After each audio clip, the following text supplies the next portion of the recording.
Hi అండి. సబ్బియ్యం cutlets చేస్తున్నానండి. దీనికి కావాల్సినటువంటి 1 కప్పు సబ్బియ్యము, కప్పు వేరుశనగపప్పు అండి. వీటిని దోరగా వేపుకోవాలండి, ఎక్కువ వేపకూడదు.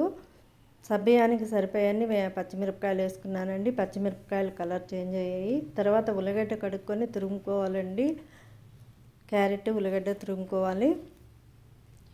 ఉల్లిగడ్డలో వాటర్ అంతా పిండేసుకోవాలండి, వాటర్ ఎక్కువ ఉంటుంది.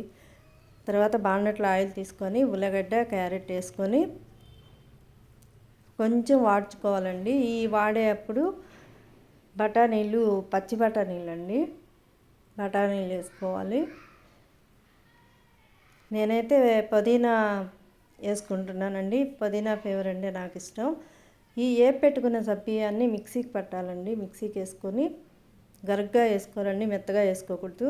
ఎర్రగడ్డలు కచ్చాపచ్చా వేసుకొని ఈ మిక్సీకి వేసుకున్న సబ్బియ్యం పౌడర్లో కలుపుకోవాలండి. ఎర్రగడ్డ వాడ్చి పెట్టుకున్నటువంటి క్యారెట్, ఉల్లగడ్డ, బఠానీలు కూడా ఈ పిండిలో కలుపుకోవాలండి.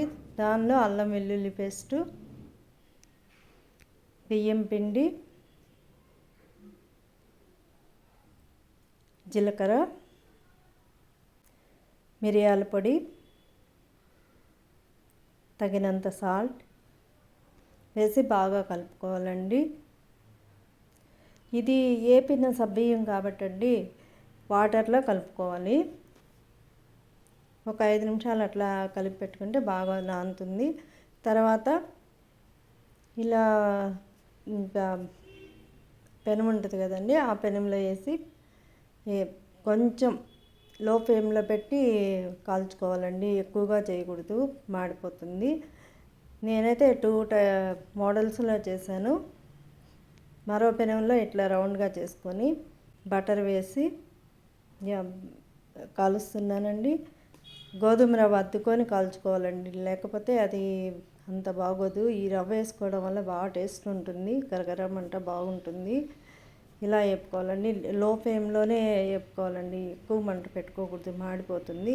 ఈ సైడ్ మాడింది చూడండి, రౌండ్గా ఎక్కువ పెట్టుకుంటే అలా వస్తుంది, లేదంటే బాగా వస్తాయండి.